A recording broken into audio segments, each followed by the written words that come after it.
protest leader says, kill the police and run over them with cars. And then I've got Miss Alabama saying that she thinks this guy that died in Dallas is a martyr. Yes, a martyr for PSYOPs, a martyr for the globalists. Yes, he is a martyr. And people say, well, Alex, you say a lot of stuff's false flag. Why is it this? Oh, it's false flag. It's false flag. Sure it is. The media ran the whole artificial thing.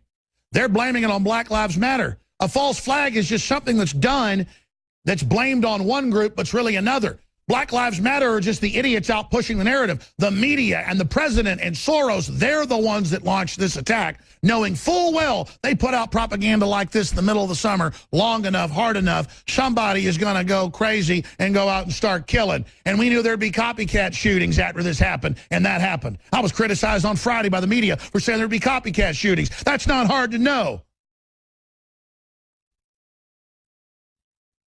They know exactly what they're doing. Pushing the buttons, pulling the chains, jerking the chains. And I'm just surprised there hadn't been more like that guy up there when they went into the church and shot the black people. Another wound up loon.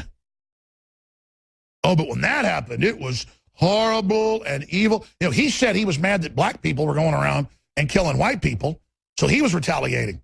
And folks said, well, wait, random black people at a church who have nothing to do with what other racist black people are doing, why would you go kill random people? Oh, but the media, they all got that. Oh, it's terrible that he just killed random people. It's the end of the world. Let's blame all whites and the Confederate flag and restrict more speech and do all this. But then when this guy does it, he's a martyr. And Obama and Loretta Lynch and Hillary and all the usual suspects come out and say, better listen up. Hillary said that. Better listen up, white people. Better listen up, or you're going to get killed. Better do what the Justice Department says. It speaks for Black Lives Matter. Here's the woman behind it who's about to be president, if we don't stop her, saying you better listen up to what our wound up lunatics did. She's right there telling you, you better do what I say. Cops, you better let strong cities in. Better let the UN run things, then we'll protect you. Then you can kill whoever you want. You don't let us run the show, we're going to burn your cities down. When you and I say, lady, you go ahead and burn it down. And we're going to blame you for it because we know you did it. Because let me give you a little news flash, witch. I know you told Congress this because it's true. You were begging for more money to fight us and others. You're losing the info war. Badly. And this little act of desperation has just woken up the police and military 10 times more to the entire paradigm, including their own issues. And so you think you're operating in a vacuum because you've got a bunch of stupid college kids and folks that want to go out and die in some bloodbath, and sociopaths and criminals and lunatics listening to you. They feel empowered because the big TV and the MTV and all the rest of the media has been hyping this culture war. It's totally synthetic. You are going to get the blame for all of this, and anyone who's a thinking person knows what you've done, and you've woken people up like nothing I've ever seen. So I guess I should say to Hillary Clinton, thank you for what you've done, because you've woken up a lot of people. But let's go ahead and play some of this video of Portland Black Lives Matter. The video's on Infowars.com if you want to see it uncensored. We've cut out the cuss words. Here it is. Why do we have to hold a picture of this mother's baby, this young man here? Clackamas County Sheriff. This is their handiwork. Know your right, know your law.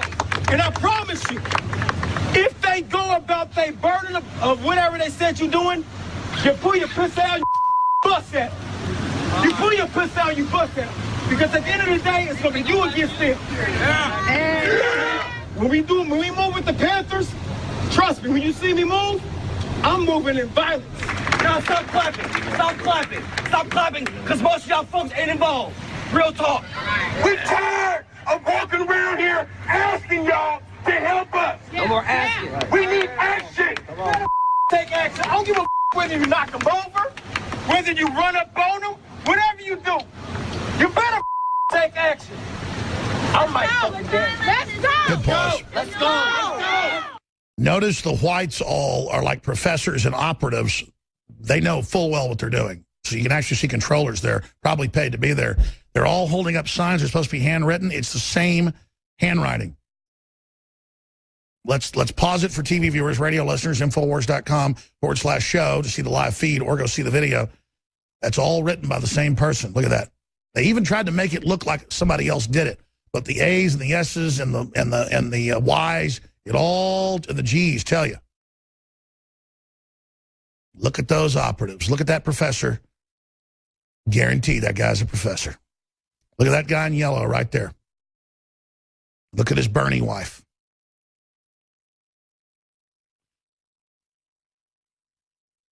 Look at him. Look at the controllers in the crowd. And then you've got their time bomb idiots they've got out front right there with them. You've got the Muslims in the back and all the rest of it just waiting in the shadows. And again, you've got all these mental midgets out there that really believe there's an epidemic of black people being killed. There's an epidemic, and I've got the studies here, even the New York Times admits it, of police roughing up black people and driving while black and harassing black folks. Mainly because of all the horrible bad behavior and the fact that so many, over the weekend, black men would just pull guns on police. Even the witnesses said this, black witnesses, and they would say, oh, another black man's been killed because they tried to shoot cops. So again, this is the whole psyop to get everybody hating each other, and the police will then treat folks even worse and be more paranoid. And they're all also problems with the police as well. So it's a time bomb. Let's go back to more of this tape. Let's go!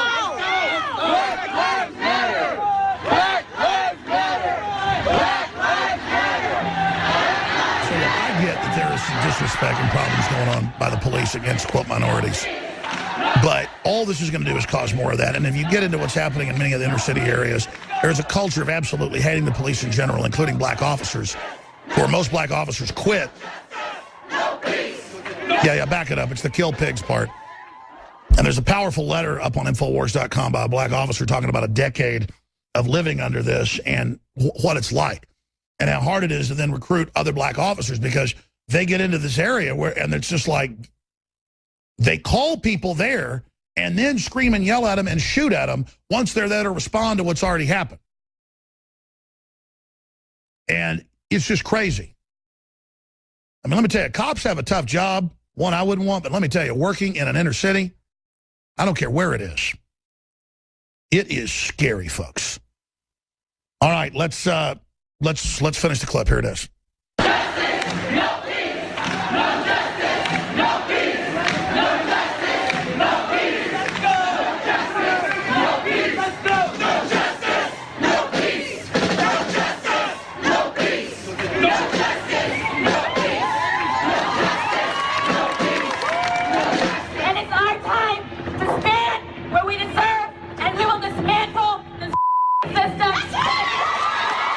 These are Bernie supporters going around saying they want to kill everybody.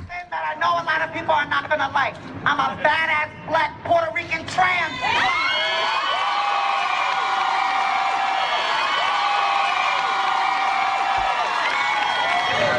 Get back! He's got a gun! He's got a gun! Get back! Get everyone out of here! Hold the line! Hold the line! Hold the line!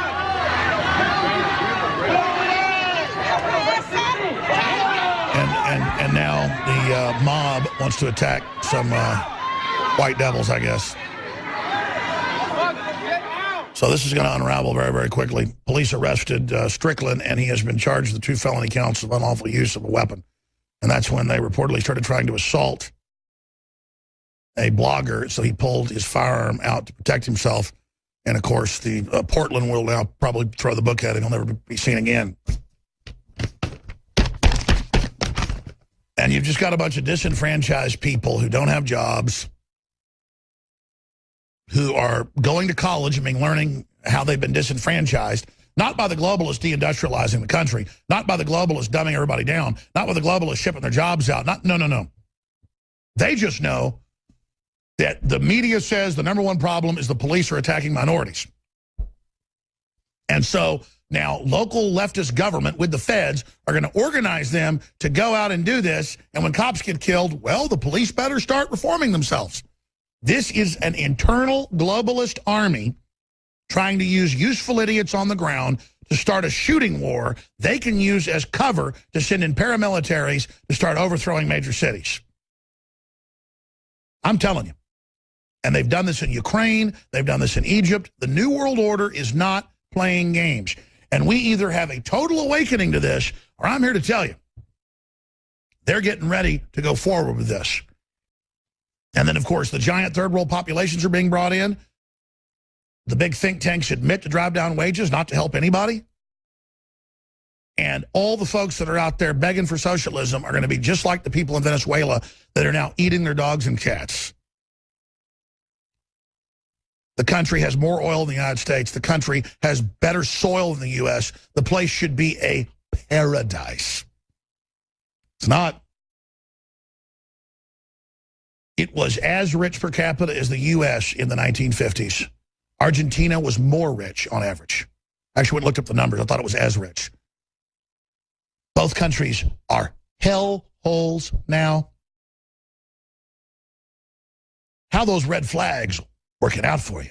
Oh, I know, the imperialist pigs did it all. Oh, you mean the big multinational banks that come in and fund socialism and communism in your country so they have one big corrupt government that gets everybody domesticated so they can then bankrupt you? You know who the best debtors ever were to Chase and Goldman Sachs, the IMF and World Bank? Venezuela, per capita, paid back debts better than anybody ever did and paid back more. Oh, Goldman Sachs likes a good commie. Now, this other story is up on Infowars.com. I should have been talking about this from minute one. Very important to get this out. First black Miss Alabama says she can't help but feel Dallas shooter was a martyr. I don't feel sad for the officers who lost their lives. Really, I feel sad for anybody I see. When they had that dart cop in San Francisco shoot the black man in the back who'd done nothing wrong, who was in handcuffs, and then cover it up, I called for that guy to be in prison. And he was put in prison only 2 years. That was wrong. And the police lied about what happened and said that he tried to scuffle and take the cop's gun. It was horrible. It's corruption. It's what I expose. But that's the low-level stuff, folks. Not all of us having our rights taken. World government being brought in. Being medically attacked. All this compartmentalization. And why shouldn't she say he's a martyr? You've got Hillary and Obama and everybody saying, listen up. Yeah, we need to reform the police. Right after the cops are shot, like it's legitimate. Yeah, cops are getting killed because you're not reformed. And the New York Times even has an article out, because statistics are a fact, that police do not shoot blacks on average more than they shoot whites or anybody else.